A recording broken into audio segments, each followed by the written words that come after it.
We're talking today about the revelation gifts of the Spirit. We've covered some of the gifts of the Spirit, and I just want to kind of briefly just talk about discerning of spirits. It's one of the gifts that's categorized as the revelation gifts of the Spirit. Through the discerning of spirits, God gives us supernatural ability to discern spirits, to discern things in the spirit realm, in the spirit world. Many think this gift is only discerning demons or discerning devils, and they're always calling out, this person has a demon, or a demon over here, or a demon over there, a demon everywhere.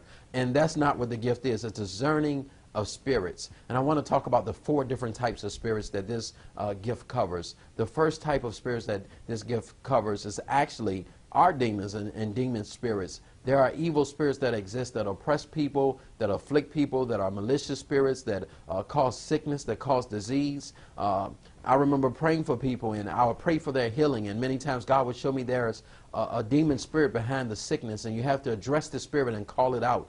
And you see that in the ministry of Jesus. You see that in the ministry of the apostles, where they discern spirits that were oppressing people, and there was a ministry of deliverance that went with the discernment.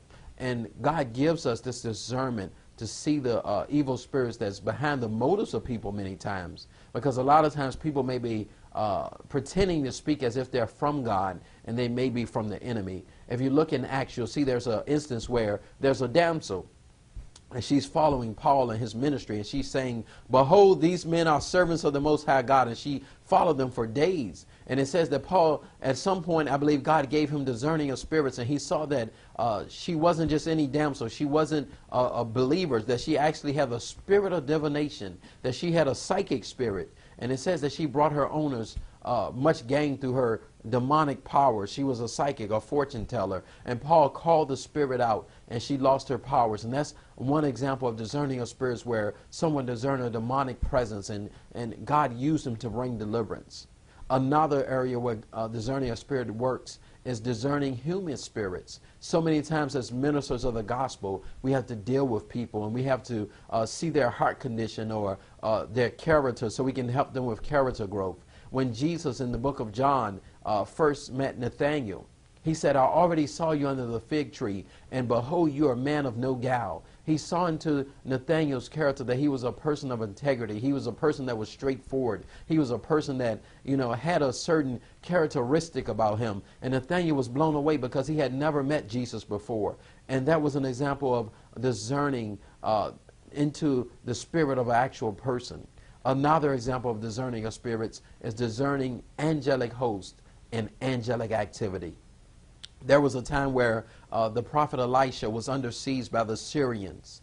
And his servant came to him and said, the Syrians are outside the camp, and they're about to come and attack us. And Elisha prayed for the young man's eyes. And his eyes was open to see into the heavens, to see into the spirit. There was a host of angels. There was chariots of fire. And he was able to discern the angelic hosts that were supporting Elijah, and that were protecting them in the realm of the spirit. There was another time where Paul, in his ministry, and he was on a ship, and he was going to Rome with prisoners. He was actually a prisoner himself, awaiting a trial because he appealed to Caesar. And he said, no harm should come to this ship, just like the angel told me. He discerned an angel that ministered to him what would happen in the future. And that's another example of discerning of spirits. And you see it even in Jesus' life and ministry. It says when he was in the wilderness that he was with the wild beasts and the angels. And when he was in the garden of Gethsemane, he prayed. It says that angels appeared to him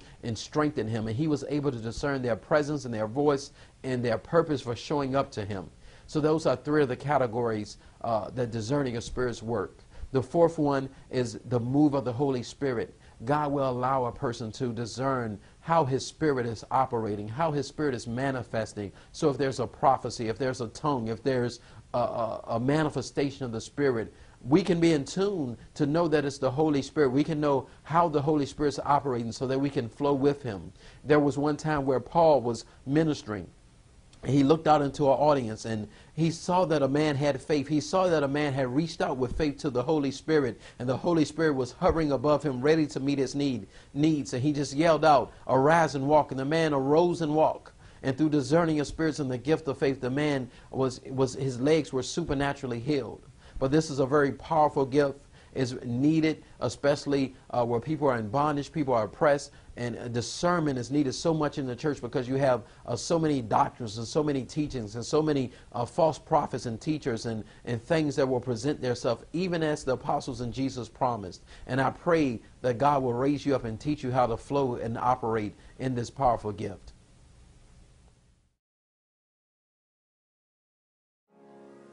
And my sister, I want you to come back because I was praying for her, but I saw something in the spirit. I have to symbolically act this out. If somebody could take my mic real quick, because Lord was speaking to me about betrayal.